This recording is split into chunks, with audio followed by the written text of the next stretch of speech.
నమస్కారం. ఒక మంచి నాయకుడిగా ఉండాలంటే ఏం చేయాలి? ఈ ప్రశ్నకు సమాధానం మనకు శతాబ్దాల క్రితమే దొరికింది. అవును, 16వ శతాబ్దంపు గొప్ప కావ్యం ఆముక్తమాల్యదలో నాయకత్వం గురించి కొన్ని అద్భుతమైన సూత్రాలున్నాయి. అవి అప్పటి రాజులకే కాదు, ఇప్పటి నాయకులకు కూడా అంతే చక్కగా వర్తిస్తాయి. అవేంటో ఈ విశ్లేషణలో చూద్దాం. సరే, కథలోకి వెళదాం. ఊహించుకోండి, ఒక పెద్దాయన, ఒక రాజు, యమునాచార్యుడు. తన జీవితమంతా పరిపాలించి ఇప్పుడు తన రాజ్యాన్ని కొడుక్కప్పగించబోతున్నాడు. ఆ చివరి క్షణంలో ఆయన తన కొడుక్కి ఏం చెప్పింటాడు? అదే ఇక్కడ ముఖ్యం. ఇది కేవలం తండ్రి కొడుక్కి చెప్పే సలహా కాదు, ఒక తరం తన అనుభవాన్నంతా మరో తరానికి అందిస్తున్న ఒక గొప్ప రాజనీతి పాఠమన్నమాట. మరి ఆ పాఠంలో ఉన్న అసలైన సారమేంటో తెలుసా? ఇదిగో ఇదే.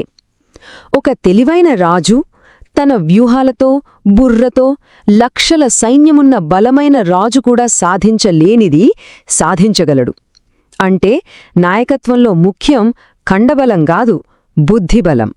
అసలైన పవరంతా ఇక్కడ, అంటే మన మెదడులోనే ఉంటుంది. సరే, మరి ఆ రాజు చెప్పిన అంతిమ సలహా ఏంటో చూద్దామా? ఇది మన మొదటి విభాగం, న్యాయమైన తెలివైన పాలనకు పునాది వేసే కొన్ని ముఖ్యమైన సూత్రాలు. ఈ సలహాలన్నింటికీ మూలం ఒకే ఒక్క పదం, అదే రాజధర్మం. రాజధర్మం అంటే ఏంటి? అదేదో పెద్ద పుస్తకంలో రాసిన రూల్స్ కాదు. ప్రజల పట్ల ఒక పాలకుడికి ఉండాల్సిన పవిత్రమైన బాధ్యత. సింపుల్గా చెప్పాలంటే పాలనకు ఆత్మలాంటిది. పాలకుడి బాధ్యతలేంటో చూద్దాం. ప్రజల కష్టాలు వినేటప్పుడు అస్సలు చిరాకు పడకూడదు, ఓపికగా విని పరిష్కారం చూపాలి. అవినీతిపరులకు అస్సలు పెద్ద పదవులు ఇవ్వకూడదు. అన్నింటికన్నా ముఖ్యం, ప్రజలను ఎప్పుడూ కాపాడుతూ ఉండాలి. ఇవి వినడానికి చాలా సింపుల్గా అనిపించొచ్చు కదూ, కానీ మంచి పాలనకు ఇవే అసలైన పునాదిరాళ్లు. వీటిని ఏ రాజు కూడా ఎట్టి పరిస్థితిలోనూ మర్చిపోకూడదు. ఏ రాజైనా, ఏ లీడరైనా ఒంటరిగా ఏదీ సాధించలేడు. తన చుట్టూ ఒక మంచి టీం ఉండాలి. మరి ఆ నమ్మకమైన బృందాన్ని ఎలా నిర్మించుకోవాలి? అదే మన రెండో విభాగం, పరిపాలనకు స్తంభాల్లాంటి వాళ్లను ఎలా ఎంచుకోవాలో చూద్దాం. మంచి సలహాదారు ఉంటే ఎంత బాగుంటుందో, పనికిరాని మంత్రి ఉంటే అంత ప్రమాదం. ఆముక్తమాల్యదలో ఒక అద్భుతమైన పోలిక ఉంది. పనికిరాని మంత్రిని దేనితో పోల్చారో తెలుసా? గుమ్మడికాయ ముత్యంతో. అంటే చూడటానికి గుమ్మడికాయంత పెద్దగా, భలే అందంగా ఉంటుంది. కానీ దాన్ని ఎవరైనా మెడలో వేసుకోగలరా? లేదు. అది కేవలం ఒక బరువు. అచ్చమలాగే చెడ్డ మంత్రి కూడా రాజుకు ఒక భారం తప్ప దేనికి పనికిరాడు. ఎంత గొప్ప పోలిక కదా! సరే, అధికారులను ఎలా మేనేజ్ చేయాలి? వాళ్ల విధేయతకు, కష్టానికి తగ్గ జీతమివ్వాలి. పిసినారితనం అస్సలు చూపకూడదు. ఎవరైనా వచ్చి చాడీలు చెప్తే వెంటనే నమ్మేకూడదు. ఎవరినైనా తీసేసే ముందు ఆ ఆరోపణల వెనుక నిజమెంతుందో తెలుసుకోవాలి. అనుమానం ఉన్నవాళ్లను వెంటనే శిక్షించకుండా, వాళ్లను పెద్దగా హాని చెయ్యలేని ఏదైనా ఒక పదవిలో ఉంచి నిశ్శబ్దంగా గమనిస్తూ ఉండాలి. నిజం తెలిసాకే నిర్ణయం తీసుకోవాలి. ఒక రాజ్యం బలంగా ఉండాలంటే దాని ఆర్థిక వ్యవస్థ బలంగా ఉండాలి. డబ్బు లేకపోతే ఏదీ జరగదు.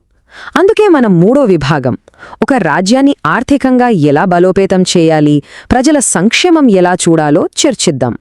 మరి శ్రేయస్సు కోసం ఏం చేయాలి? ఆదాయం పెంచుకోవాలి. చెరువులు, కాలువలు లాంటివి కట్టాలి. పేదల మీద పన్నుల భారం తగ్గించాలి. ముఖ్యంగా కరువు లాంటి కష్టకాలం వచ్చినప్పుడు ప్రజలకు అండగా నిలబడాలి. లేకపోతే వాళ్లు ఆ రాజ్యాన్ని వదిలి పారిపోతారు. అప్పుడు రాజు ఎవర్ని పరిపాలిస్తాడు? ఇప్పుడు వినండి. కరువు సమయంలో ప్రజల కష్టాల మీద డబ్బు సంపాదించే అధికారిని దేనితో పోల్చారో?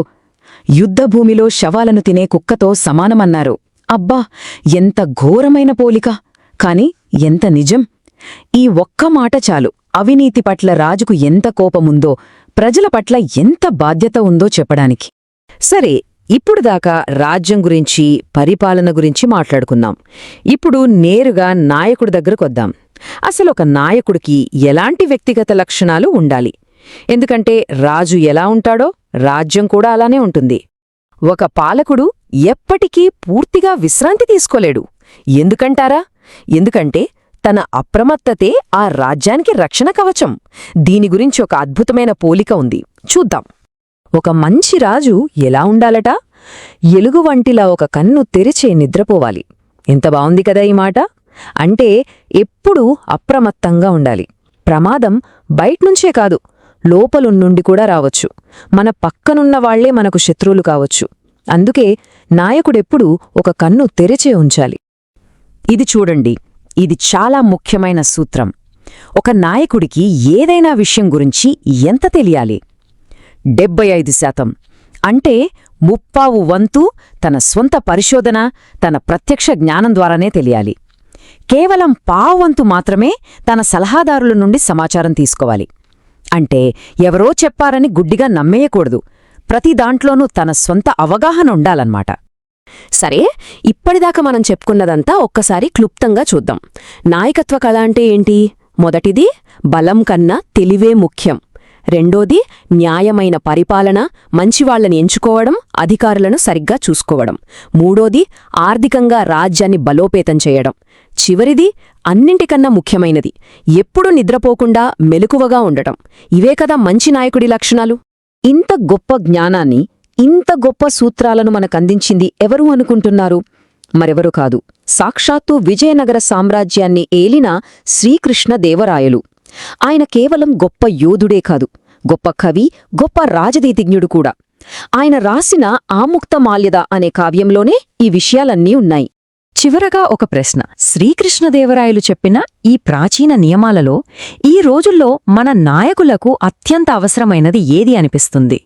బలం కన్నా వివేకమా, న్యాయమైన పాలన, లేక నిరంతర అప్రమత్తత? ఒక్కసారి ఆలోచించండి. ఈ వీడియో మీకు నచ్చినట్లయితే లైక్ చేయండి, షేర్ చేయండి, కామెంట్ చేయండి. అలాగే మన ఛానల్ని సబ్స్క్రైబ్ చేయండి. Thanks for watching.